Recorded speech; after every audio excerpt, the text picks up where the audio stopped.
할렐루야. 오늘도 말씀 속에서 우리를 찾아오시는 하나님 만날 수 있기를 축복합니다. 얼마 전 한국교육개발원에서 발간한 그 보고서에 따르면 우리나라 중고등학생들, 청소년들의 행복지수 약 28.7%가 나는 행복하지 않다, 그렇게 답했다는 거예요. 그러니까 10명 중 3명은 행복하지 않은 거예요. 그럼 나머지 7명은 행복하다고 했을까요? 천만에요. 행복하다 그렇게 답한 학생은 17.6%밖에 되지 않습니다. 그러니까는 나는 행복합니다 라고 답한 이 아이들 말고 거의 8명 이상이 행복하지 않은 거예요. 실제로 OECD 국가 중에 우리나라 청소년의 행복지수, 성인들도 마찬가지인데 우리 청소년의 행복지수 꼴찌입니다. 최하위권에 머물러 있어요. 2위가, 그 이유가 뭘까요? 여러 가지 있겠죠. 가정 형편이나 아니면 친구와의 관계, 아니면 학업, 여러 가지 이유가 많을 거예요. 근데 여러분, 지금 행복하지 않은 이 아이들 나중에 커서 성인이 되면 행복할까요? 여러분 지금 행복하십니까?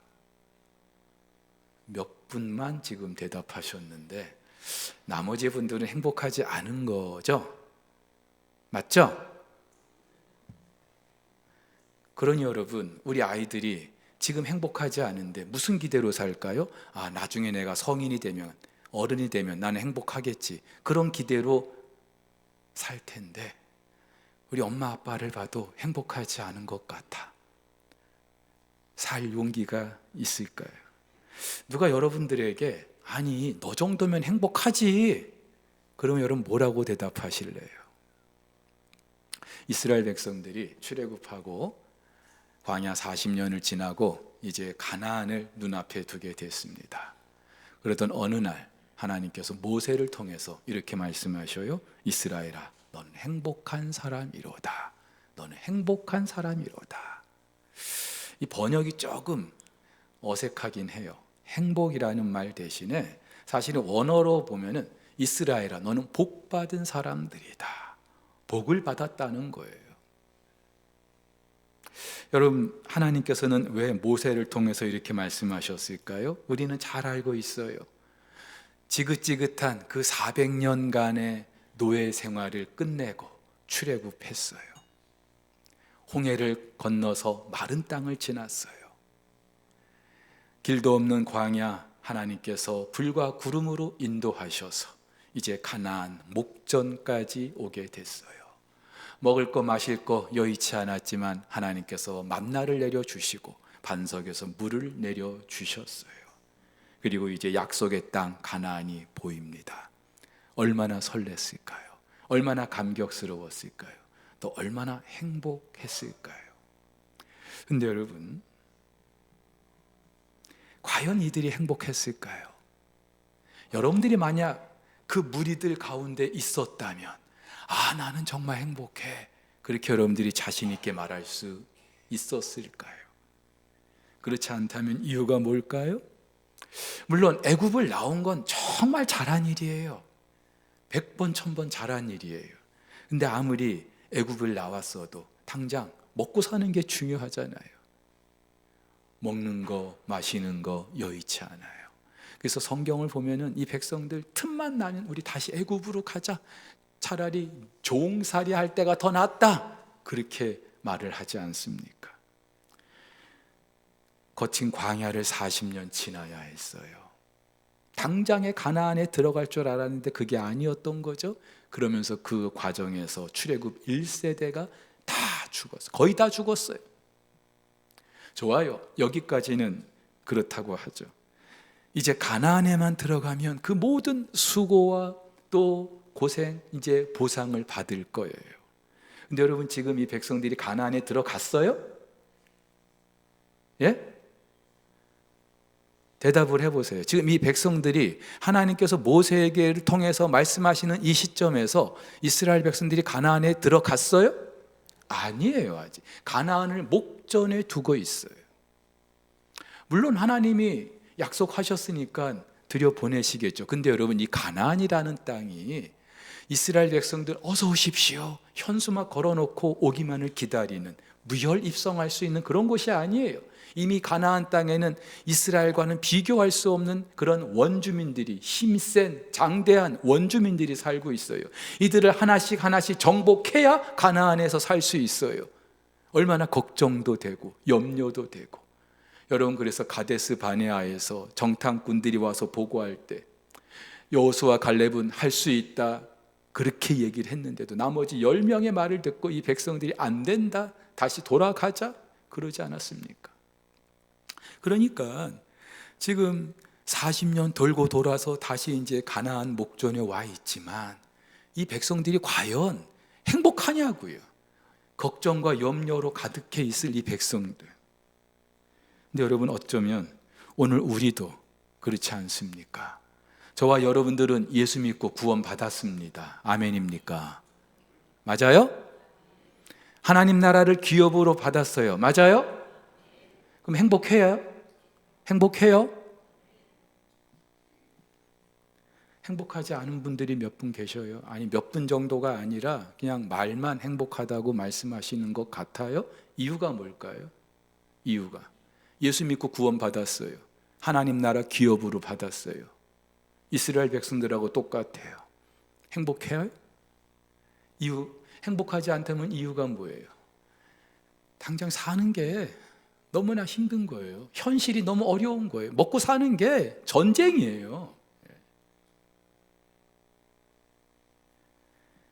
그래서 이제 다음 주 행복 나눔 축제라고 하는데 딴 사람 이야기 하는 것 같아요. 누군가에게 우리 한번 교회 가보자, 예수 믿자 그러면은 니 나 잘 믿어라, 너 사는 꼬라지 보니까 나 믿을 생각 없다, 그럴 것만 같은 거예요. 어쩌면 가나안을 앞둔 이스라엘 백성들의 마음이 그렇지 않았을까요? 자, 그러면 여러분, 정말로 가나안을 앞둔 이스라엘 백성들 행복하지 않은 겁니까? 복을 안 받은 겁니까? 오늘 저와 여러분들 행복하지 않은 겁니까? 우리는 복 못 받은 겁니까?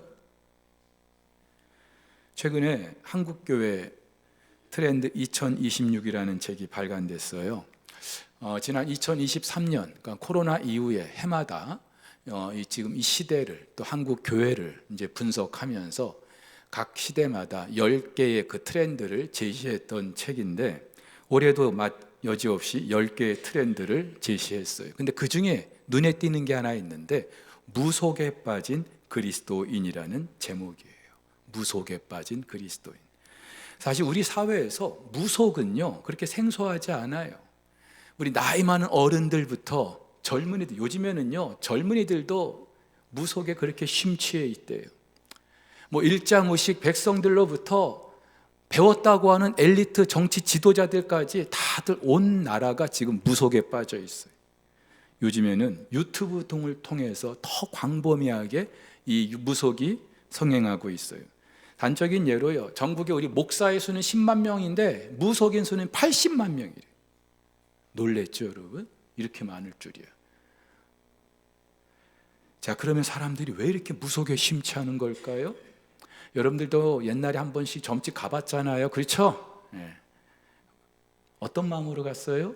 내 마음의 어떤 위안을 얻기 위해서, 걱정을 좀 달래기 위해서, 아니면 미래의 어떤 불확실성을 내가 좀 해소하기 위해서. 우리 아이가 이번에 대학에 갈까요? 네. 물어보기 위해서. 근데 여러분, 좋아요, 불신자들은 그렇다 해요. 근데 제목이 아까 뭐였어요? 무속에 빠진 그리스도인. 그리스도인들 가운데도 무속에 빠져 있는 이들이 많다는 거예요. 과거 이야기가 아니라 최근 3년 조사를 해봤는데, 우리 그리스도인들 중에 20%가 다 경험이 있다는 거예요. 우리 교회도 아마 그럴 수 있을 것 같아요. 근데 여러 가지 이유가 있겠죠. 근데 그 이유 중에 하나, 책임 중에 하나를 책에서는 한국 교회 탓이다, 이거는 교회 탓이다. 왜냐하면 한국 교회 강단에서 때마다 기복신앙을 너무나 강조해 왔다는 거죠. 예수 믿으면 복 받습니다, 부자 됩니다, 병 낫습니다.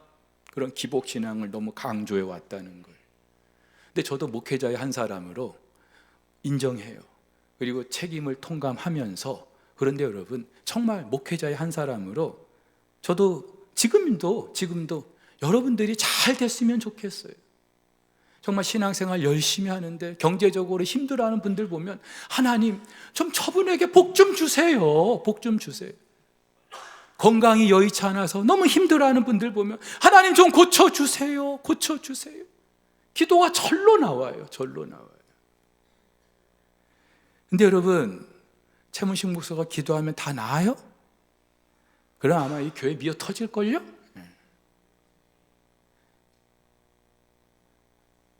여러분, 무엇을 말하는 걸까요?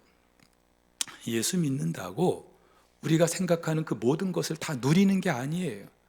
예수 믿으면 그 모든 게 자연적으로 기계적으로 따라오는 게 아니라는 말이죠. 더 정확히 말씀드리면, 하나님께서 정말 우리에게 주고 싶어 하시는 복은 그런 게 아니라는 거예요. 하나님이 주고 싶어 하시는 복이 따로 있다는 거죠. 근데 우리는 그 복은 별로 관심이 없고, 여전히 이 세상에서 누릴 수 있는 것들에만 관심이 있어요. 근데 이게 참 의미 없는 게 몇 가지, 서울 사랑에 돌아가신 옥하는 목사님이 몇 가지로 정리를 해주셨어요. 그게 의미가 없는 이유 몇 가지. 첫 번째, 허무하기 때문에. 우리는 더 많은 걸 소유해야 행복할 거라고 생각해요. 돈도 더 많이 벌고, 그래서 자동차도 바꾸고 집도 바꾸고 노후 준비도 좀 제대로 하고 좀 즐기면서 그렇게 살았으면 좋겠다. 얼마 전에 방송인 신동엽 씨 아시죠? 이 양반이 옛날에 80억 빚진 적이 있대요. 그러면서 자기가 그렇게 빚을 졌을 때, 그리고 지금의 자기 얼굴이 다르다. 그러니까 돈이 있어야 행복하다 이 말이겠죠. 저도요, 돈 있었으면 좋겠어요. 우리 교회도 빨리 좀 하나님께서 이 대출금 갚고 좀 그랬으면 좋겠어요. 근데 여러분, 그러면 최문식 목사가 행복할까요? 우리 교회 빚 다 갚으면 최문식 목사 행복할까요? 아니에요?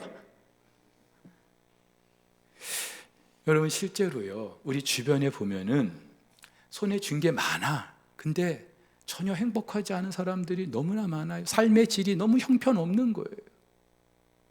대표적으로 솔로몬 아닙니까? 솔로몬이 얼마나 대단해요.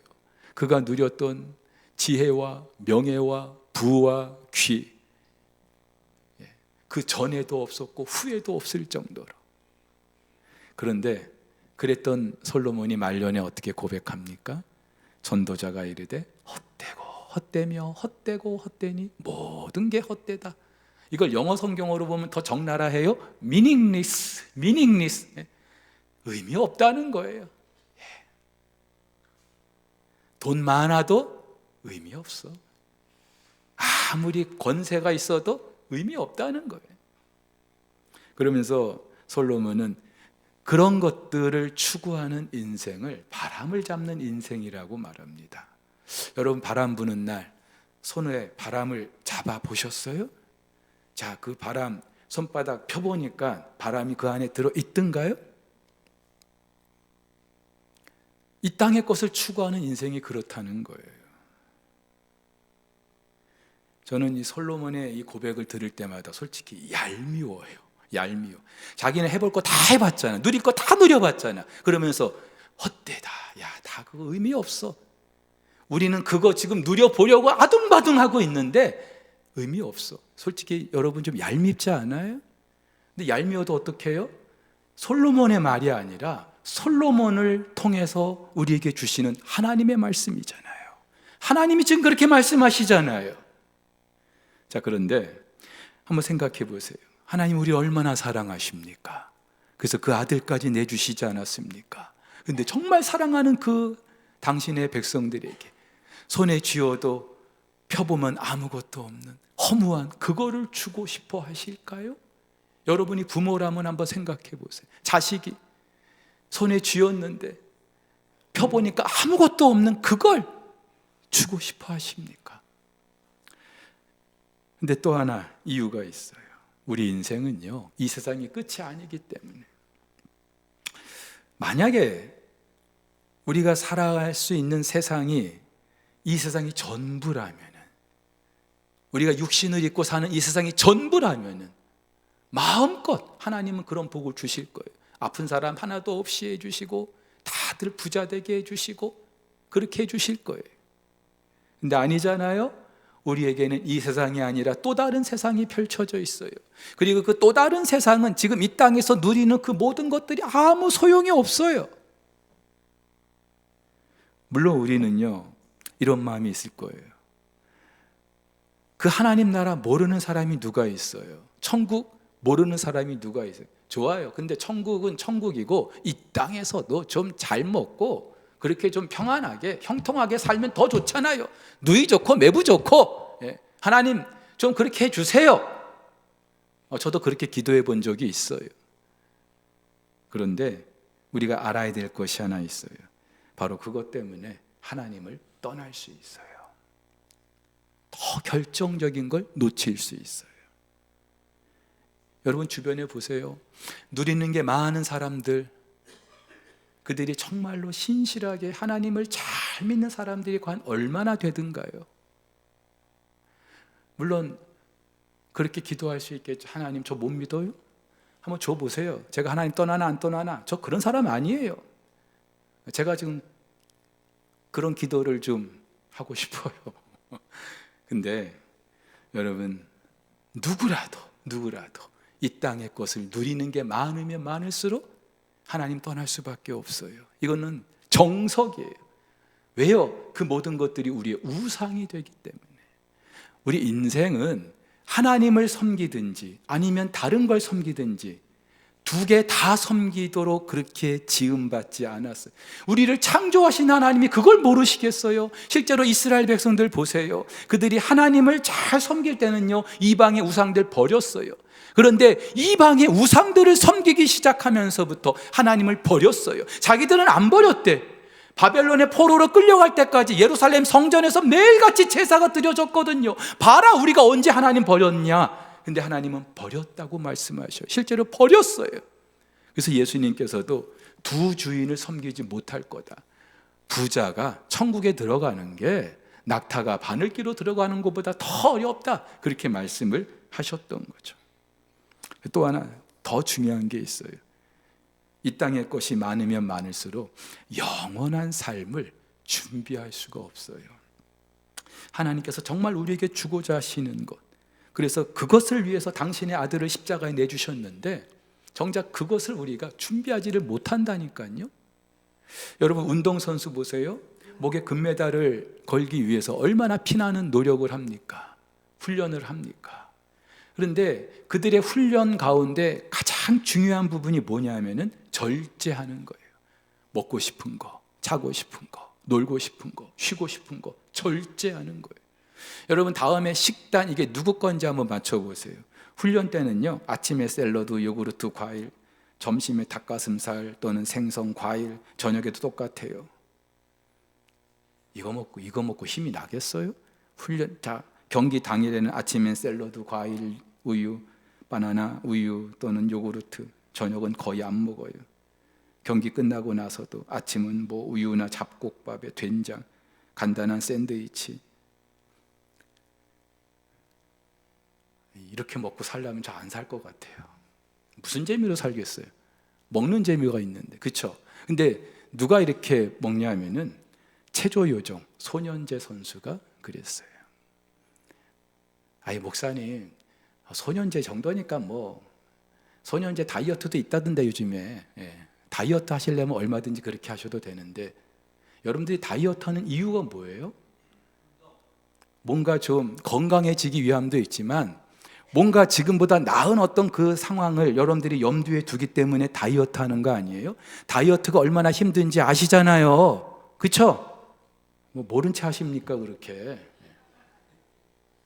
근데 여러분, 우리는 하나님 나라를 위해서도 이렇게 다이어트 해야 된다는 거예요. 근데 이 땅에 누릴 게 많은 사람이 어떻게 그럴 수 있겠어요? 그래서 바울이 이렇게 말해요. 내가 내 몸을 쳐 복종하게 함은 내가 남에게 전파한 후에 자신이 도리어 버림을 당할까 두려워함이로다. 여러분, 바울이 지금 무엇을 염두에 두고 있는 거예요? 이 세상이 전부라면은 내 몸을 쳐서 복종시킨다? 굳이 이럴 필요 없잖아요. 내 육신이 시키는 대로, 내 육신의 소욕대로 그렇게 살면 되잖아요. 근데 그게 아니니까. 또 다른 세상이 있기 때문에. 이렇게 말씀드리니까 여러분들 중에 굉장히 허탈감에 빠질 분들도 계실 것 같아요. 예수 믿고 좀 뭔가 나아질 것 같아서 교회 한번 와 봤는데 목사님 하는 말씀이 필요 없다, 소용없다, 허무하다. 예수를 믿어야 되나 말아야 되나. 아니면 좀 수십 년 신앙생활 하신 분들도 뭔가 좀 지금보다 나아질까 싶어가지고 기도하고 그렇게 애를 쓰고 있는데 그게 다 의미 없다, 소용없다. 맥이 빠지죠, 솔직히. 아닌 척 하지 마세요. 다 그럴 것 같아요, 솔직히. 행복나눔 축제 베스트 초청해야 되는데 이건 과연 내가 초청을 해야 되나 말아야 되나. 여러분, 오늘은 508주년 맞이하는 종교개혁 기념 주일입니다. 지난 1517년 10월 31일 마틴 루터가 독일 비텐베르크스 교회 정문에 95개 그 반박문을 붙인 걸 계기로 전 유럽에 종교개혁의 불길이 타올랐어요. 표면적으로는 당시 로마 교황청의 면죄부 판매건이었어요. 그런데 그건 하나의 표면적인 거고 속을 들여다보면 그 당시 로마 카톨릭이 얼마나 부패하고 타락했는가를 알 수 있습니다. 근데 이유가 뭐예요? 종교의 이름으로 현세의 복을 추구했기 때문에. 종교라는 이름으로 현세의 복을 누려보려고 했던 거예요. 그래서 이에 맞서서 루터를 비롯한 종교개혁가들 5가지 핵심 원리 주창했죠. 다 아시는 거죠? 오직 그리스도, 오직 은혜, 오직 믿음, 오직 성경, 오직 하나님의 영광. 이 5가지. 우리 기독교 신학의 가장 중요한 원리예요. 근데 또 하나 그때 주창했던 원리가 있는데 아드 폰테스라는 게 있어요. 들어보셨을 거예요, 여러분. 요즘에는 뭐 이런 같은 이름으로 뭐 커피집도 있고요. 보니까 아드 폰테스가 완전히 뭐 대중화됐더라고요. 무슨 말이냐면 라틴어로 본질로 돌아가자. 본질로. 르네상스 인문주의자들이 쓰던 말인데 종교 개혁에도 큰 영향을 미치게 됐고, 그래서 개혁자들이 주로 이렇게 핵심 그들의 정신을 나타내는 말로 사용했습니다. 근데 오늘날에도 여전히 이 아드 폰테스는 적용이 될 수밖에 없죠. 실제로 코로나 이후에 많은 교회들마다 아드 폰테스라는 그런 구호를 내걸고 그렇게 성도들에게 외치기도 했어요. 근데 여러분, 이게 다시 그냥 코로나 이전으로 돌아가자는 말이 아니잖아요. 이런 위기의 상황을 지나면서 흐트러진 우리의 삶을 다시 한번 좀 추스르자는 거잖아요. 나라는 사람이 누구인지 좀 알고, 나의 정체성을 알고, 그리고 도대체 나를 위해서 하나님께서 하신 일이 무엇인지, 만왕의 왕이신 하나님께서 행하신 일이 무엇인지, 그 아들 예수 그리스도를 십자가에 내주셨다는 게 무엇을 의미하는지, 이걸 좀 우리가 알고 다시 우리가 신앙의 본질을 회복하자는 거죠. 여러분, 하나님은요, 전 우주적인 구원을 계획하셨습니다. 근데 이걸 바로 실행하시기보다 이스라엘이란 한 민족을 샘플로, 모델로 선택하셔서 봐라, 내가 이렇게 할 거야. 그걸 미리 보여주셨어요. 그래서 그 백성들 400년 동안 노예살이 하던 곳에서 출애굽하게 하시고 그들에게 약속하신 가나안을 주신 거예요. 그들만을 위한 게 아니라 하나님께서 이루실 전 우주적인 하나님의 구원을 샘플로 우리에게 보여주신 거예요.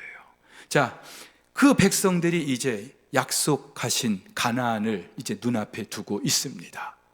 저와 여러분들도 마찬가지로 예수 믿고 하나님 나라를 기업으로 받았어요.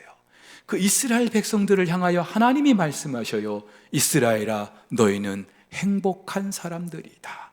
너희는 복받은 사람들이다. 마찬가지로 하나님께서도 오늘 우리 그리스도인들을 일컬어서 여러분 그리스도인들이요, 여러분은 복받은 사람들입니다. 이렇게 말씀하시는 줄 믿으시기를 바랍니다. 바울이 이렇게 말하죠. 찬송하리로다. 하나님 곧 우리 주 예수 그리스도의 아버지께서 그리스도 안에서 하늘에 속한 모든 신령한 복을 우리에게 주셨다. 하늘에 속한 모든 신령한 복 이미 우리에게 주셨다고요. 아멘을 왜 한 번만 하십니까? 한 분만? 나머지 분들은 안 받으셨나 봐요. 아니면 목사님 그런 거 말고요. 좀 그런 거 말고요. 그 뭐 신령하니 뭐 영적이니 뭐 하늘이니 그런 거 말고요. 지금 이 땅에서 우리가 지금 먹고 사는 것 좀 해결해 달라니까요. 지금 이런 표정들이세요. 그래서 하나님이 아무리 그렇게 말씀하셔도 그냥 시큰둥하는 거예요. 근데 여러분 왜 그런지 아세요? 왜 그런지 아세요? 우리가 몰라서 그래요. 정말 하나님께서 주고 싶어 하시는 그 복이 뭔지 몰라서 그래요. 근데 여러분 제가 자신 있게 이야기합니다. 저는요 때마다 하늘에 속한 그 신령한 복이 뭔지 여러분에게 말씀드렸어요. 기억나세요? 기억이 안 난다면은요 진짜 섭섭합니다. 저는 기회가 될 때마다 말씀드렸어요. 근데 그걸 몰라요 우리가. 제 아들 녀석이 어릴 때 코올리게 때 하루는 집에 손님이 다녀갔는데 아들 녀석에게 1,000원짜리 2장을 주셨어요. 2,000원. 근데 이게 돈인 줄은 아는데 돈의 가치는 모르는 때예요. 제가 시험 삼아서 10,000원짜리를 꺼내가지고 건이야 이거랑 바꾸자, 아빠랑 바꾸자. 안 바꾼다는 거예요. 여러분 같으면 바꿔야 안 바꿔. 당장 바꾸죠. 근데 안 바꾼다는 거 왜요? 자기는 2장인데 아빠는 1장이거든. 돈의 가치를 몰랐기 때문에. 돈인 줄은 아는데 돈의 가치를 몰랐던 거예요. 근데 우리 그리스도인들이 이렇게 살아요. 언제까지? 평생. 얼마나 속상할까요? 그래서 바울은 감옥에 갇혀 있으면서도 그 에베소 교회 성도들을 향해서 하나님 저들의 눈을 좀 열어주세요. 눈을 열어주세요. 복 달라고 그렇게 기도 안 해요. 이미 복은 주셨거든요. 그래서 이게 복인 줄 아는 그런 눈을 좀 열어달라고. 여러분 우리가 이제 다음 주 행복 나눔 축제를 앞두고 있는데 우리가 뭘 나눠요? 행복을 나누는 거예요. 근데 여러분들 중에 내가 행복하지 않은데 내가 이 복을 누리지 못하고 있는데 내가 무슨 복을 나눈다고 이렇게 말씀하실 수도 있어요. 근데 여러분 이미 바울은 우리에게 그 복을 주셨다라고 말씀하고 계시고 무엇보다도 이 복은요 우리가 말하는 그런 복이 아니라 우리가 알고 있는 그런 복이 아니라 정말로 하나님이 주고 싶어 하시는 복. 여러분 생각해 보세요. 한번 이성적으로 생각해 보세요. 하나님은 온 우주 만물을 지으신 창조주예요. 전능자예요. 말씀으로 천지를 창조하신 분이세요. 그분이 여러분이 경제적으로 힘들면 그거 해결 못 하시겠어요? 한번 대답해 보세요. 여러분이 지금 병에 걸려 있어요. 병원에 있어요. 그 병 하나님이 못 고쳐 주실까요?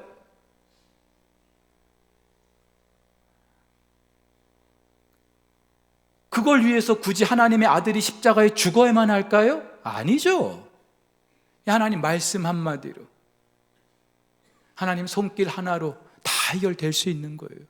근데 그걸 주고 싶은 게 아니라 정말 중요한 거. 그래서 그걸 위해서 당신의 아들을 십자가에 주셨다고요. 그럼 이게 도대체 얼마나 귀한 복인지 우리가 알아야 되겠죠. 근데 여러분들 가운데는 목사님 그거는 하늘에 가면 누리는 거잖아요. 그렇게 말씀하실 수 있어요. 맞아요. 근데 여러분 이 땅에서도 우리는 얼마든지 이 복을 누릴 수 있는 줄 믿습니다. 저 하늘나라 가야만 누리는 게 아니라 이 땅에서도 누릴 수 있다니까요. 하나님은요 당신의 백성들이 당신이 만왕의 왕이신데 왕의 자녀들이 이 땅에서 거지같이 초라하게 찌질이처럼 그렇게 살기 원하지 않으셔요. 당당하게 왕의 자녀처럼 그렇게 살기를 원하셔요. 이 땅에서 우리가 누릴 수 있는 게 뭔지 내일부터 새벽 5일 기대하십시오. 이렇게 말씀드려도 오시겠지, 그죠? 오시겠지, 그죠?